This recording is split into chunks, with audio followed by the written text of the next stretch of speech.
چاہے وہ مولانا صابر کلیری رحمۃ اللہ علیہ ہوں، چاہے خواجہ معین الدین چشتی رحمۃ اللہ علیہ ہوں، چاہے 11ویں والے پیر حضرت شاہ عبد القادر مجددی رحمۃ اللہ علیہ ہوں، خانقاہ میں ہوتا کیا تھا؟ آج کل تو بھائی پیروں کو مانتا کوئی نہیں۔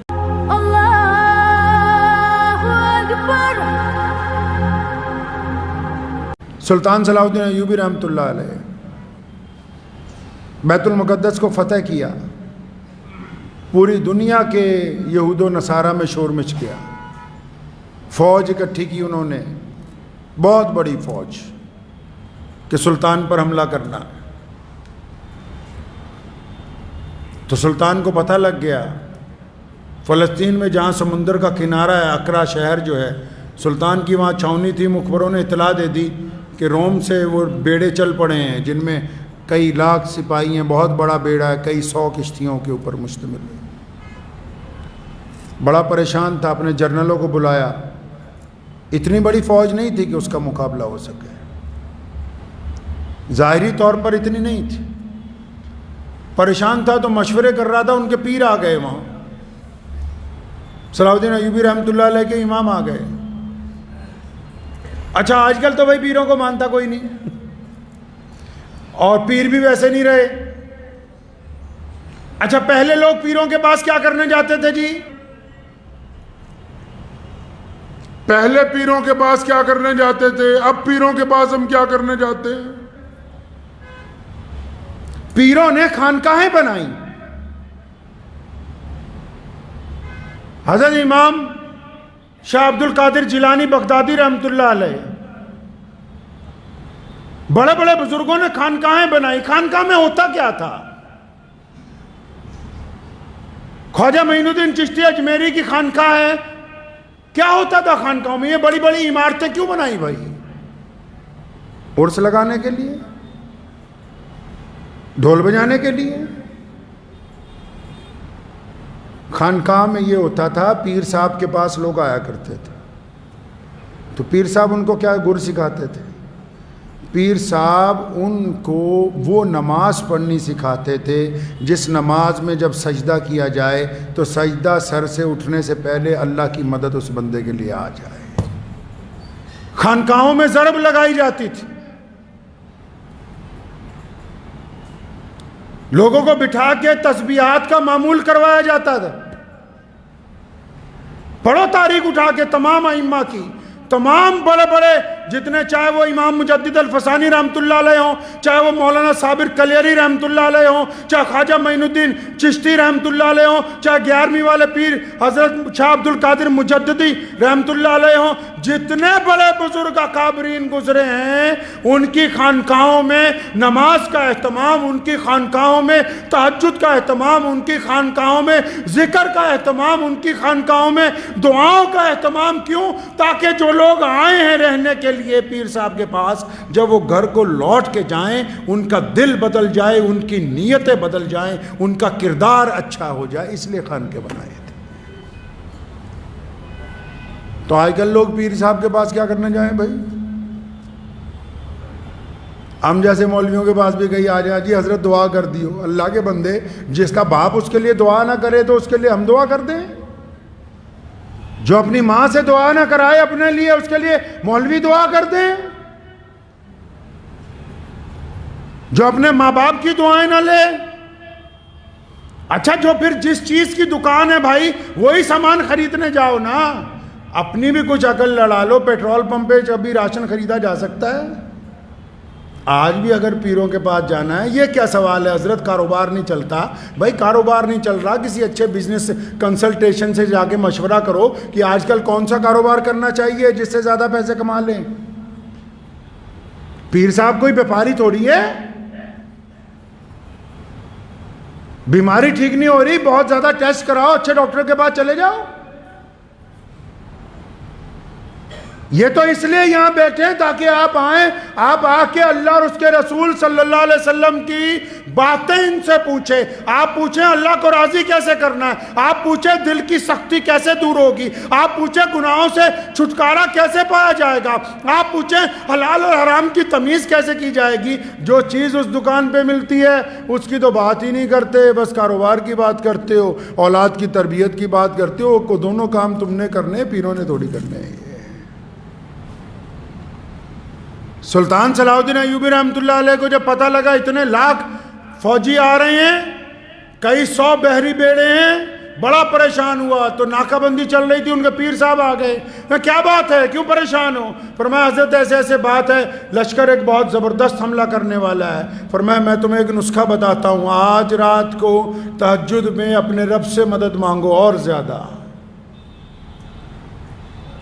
اور لکھا ہے مورخین نے، ان کے 2 مشیر خاص تھے، انہوں نے لکھا ہے کہ سلطان جب اس دن گیا نماز کے لیے رات کو اکیلا مسجد میں 1:30 بجے، کہتا ہے نماز میں اور دعا میں اتنا رویا کہ ہچکیاں بند گئیں، پوری مسجد میں سنائی دے رہی تھی. تو پیر صاحب بھی 2 بجے تقریباً رات کو پہنچے پیچھے ہی، لیکن جب دیکھا سلطان خود دعاؤں میں مشغول ہے اور پوری مسجد میں اس کے رونے کی آواز آ رہی، وہیں سے واپس آ گئے. اللہ سے مانگا کہ اللہ میں اپنی سلطنت بنانے نہیں آیا، میں نے تو تیرا گھر آباد کیا ہے، میرا اپنا کوئی مقصد نہیں ہے. صبح کو جب پھر ساحل پہ پہنچا، جاسوسوں کی کشتیاں آیا کرتی تھی 1-1 گھنٹے بعد رکا لے کے کہ فلاں جگہ پہنچ گئے، فلاں جگہ پہنچ گئے. ابھی ساحل پہ پہنچا، جاسوسوں کا کمانڈر آیا، اس نے آتے ہی سلام کیا کہ سلطان تمہارے لیے خوشخبری ہے. کہنا کیا ہوا؟ کہتا رات سمندر میں اتنا زبردست طوفان آیا، پورے کا پورا بیڑا آپس میں ٹکراتا رہا، پوری دشمن کی فوج سمندر کی تہہ میں اتر گئی ہے. دشمن کہتا رہا کہ موسم کی خرابی کی وجہ سے ہماری فوج برباد ہو گئی. پیر صاحب نے کہا کہ سلطان ایوبی کے آنسوؤں نے دشمن کو سمندر میں غرق کر دیا ہے. نماز میں نماز کی نیت کا درست ہونا ضروری ہے. نبی علیہ السلام مسجد نبوی میں بیٹھے، ایک صحابی آئے، نماز پڑھی، آئے آپ صلی اللہ علیہ وسلم کے بعد فرمایا دوبارہ نماز پڑھو. باقی صحابہ نے پوچھا یا رسول اللہ کیا بات، نماز میں بھی چوری ہو سکتی ہے؟ فرمایا ہاں، نماز کا چور بدترین چور ہے، بدترین چور ہے. نبی علیہ السلام نے مقتدیوں کی الگ تعلیم کی، اماموں کی الگ. ایک شخص نے آ کے کہا یا رسول اللہ ہماری مسجد کے امام نے اتنی لمبی نماز پڑھائی، میں پریشان ہو گیا. امام کو بلایا اور ڈانٹا. فرمایا تمہیں کس نے کہا اتنی لمبی نماز پڑھاؤ؟ زیادہ لمبی پڑھانے کا شوق ہے، اکیلے پڑھو. تمہیں یہ پتہ ہونا چاہیے کہ پیچھے بچے بھی ہیں، بوڑھے بھی ہیں. اور جلدی جلدی ٹھنکیاں مارنے والوں کو کہا یہ چور ہیں. گھر سے آتے ہیں وضو کر کے، بڑھیا کپڑے پہن کے. ابھی جمعے میں بھی آتے ہیں ایسے لوگ مسجدوں میں، سلام پھیرتے ہی ان کو ہوتا ہے پہلے بھاگ جائیں. میرے بھائی، بھاگنے والوں کی وجہ سے اسلام تو آباد نہیں ہے. نماز کا چور بدترین چور ہے. اچھا جو بندہ بے نمازی ہو وہ وفاداری نہیں کر سکتا. جو بندہ اللہ سے وفا نہیں کر رہا وہ دنیا والوں سے کیا وفا کرے گا؟ نماز ہی ایک ایسا عمل ہے جو ہمیں چوری سے روکتا ہے. نماز ہماری آنکھوں میں شرم و حیا پیدا کرتی ہے. نماز ہمیں زبان کو چگلی سے روکتی ہے. نماز ہمارے دل کے اندر غیبتوں کو روکتی ہے. نماز ہمیں کاروبار میں رزق حلال کی تربیت دیتی ہے. نماز ہمیں ماں باپ کی اطاعت سمجھاتی ہے. اب جس کی نماز ہی ٹھیک نہیں بھائی، تو پھر جیسے مرضی وضو کر لے. بلے شاہ رحمۃ اللہ علیہ پنجاب کے بہت بڑے صوفی بزرگ ہیں. بلے شاہ رحمۃ اللہ علیہ فرمایا کرتے تھے کہ نماز بھی نیتی جانے ہو، نماز بھی نیتی جانے ہو، ٹھگی بھی کیتی جانے ہو، آگ ہی کیتی جانے ہو. مطلب نماز بھی پڑھ رہے ہو، ٹھگی بھی کر رہے ہو. یہ کیا کر رہے ہو؟ فویل للمصلین. اللہ نے قرآن میں نے کہا تباہی ہے ایسے نمازیوں کے لیے. تو نماز کو جب تک اس کے معیار تک ہم لے کے نہیں آئیں گے، نماز میں لذت آنی ہی نہیں ہے، اور بے لذت کام کرنے کا کوئی فائدہ ہونے والا ہے نہیں۔ اور نمازی بندہ بڑا بہادر ہوتا ہے۔ کیا ہوتا ہے جی؟ بہادر وہ نہیں جو لوگوں کو جا کے مارنے لگے، بہادر وہ جو صبر اور ہمت کے ساتھ حالات کے آگے ڈٹ کے کھڑا ہو جائے۔ ایک بندے کا چھوٹا سا قصہ سنا کے اپنی بات ختم کرتا ہوں، پھر آپ کو اندازہ ہو جائے گا کہ جو بندہ دل کا بہادر ہو اس کے خیالات کیسے ہوتے ہیں۔ سلطان جلال الدین خوارزم شاہ رحمۃ اللہ علیہ، بڑے باپ کا بڑا بیٹا، ہلاکو خاں کی لاکھوں فوج لڑنے کے لیے آ گئی اس سے۔ تو جب وہ میدان تیار ہو گیا، پہاڑی پہ کھڑا تھا، سامنے 1.5-2 لاکھ فوجی۔ کتنے جی؟ 1.5-2 لاکھ فوجی مارنے کے لیے آئے جلال الدین کو، اس کے ساتھ تھوڑے سے 4-5 ہزار۔ اس کے جو 2 جرنیل تھے وہ یہ سوچ رہے بھی اس پہاڑی سے بھاگنے کا رستہ کدھر کو ہوگا، جانا کدھر کو ہے۔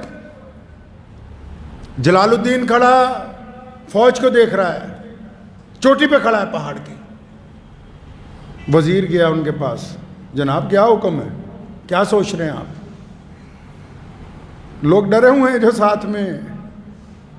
تو جو ولی ہوتے ہیں نا، جو نمازی ہوتے ہیں، متقی ہوتے ہیں، پرہیزگار ہوتے ہیں، وہ بدترین حالات میں بھی اچھا سوچتے ہیں۔ تو اس نے کیا کہا، تاریخی جملہ ہے یہ، اس بندے کے لیے، اس بندے نے لڑتے ہوئے ہلاکو خاں کی تلوار توڑ دی تھی، اور دریائے سندھ میں کئی ہزار فٹ کی پہاڑی سے گھوڑے سمیت کودا تھا، اس کے باوجود زندہ نکل کے دوسری طرف چل پڑا۔ ہلاکو خان نے کہا تھا کہ اگر یہ میرا بیٹا ہوتا تو میں پوری دنیا کو فتح کرتا۔ کیا کہا جلال الدین نے؟ جب وزیر نے پوچھا جناب کیا کرنا ہے، اتنے لاکھ لوگوں نے گھیر لیا ہمیں، فرمایا میں اتنی دیر سے یہی سوچ رہا ہوں، یہ اتنے لوگ ہم سے لڑیں گے تو ہم اتنا بڑا قبرستان کیسے بنائیں گے؟ ڈرا نہیں، میں یہی سوچ رہا ہوں کہتے اتنی دیر سے۔ تو اللہ تبارک و تعالیٰ نے اس کو اس دشمنوں میں سے بھی نکال دیا بالکل صاف، اور دشمن نے خود مانا کہ ایسا جوان، ایسا بہادر آدمی نہیں دیکھا۔ کیوں؟ جو لوگ اللہ سے ڈرتے ہیں، اللہ کے آگے جھکتے ہیں، وہ بدترین حالات میں بھی جینے کا راستہ نکال لیتے ہیں، اور جو مسجدوں میں آ کے ڈھونگ کرتے ہیں، جو نماز پڑھنے کے باوجود غیبتیں کرتے ہیں، جو نماز پڑھنے کے باوجود لوگوں کے اعمال خود چیک کر کے خلیفہ بننا چاہتے ہیں، جو خود اپنے آپ کو کہتے ہیں کہ ہم جج لگ گئے ہیں، ان کی نماز منہ کے اوپر ماری جائے گی، کوئی فائدہ نہیں دے گی۔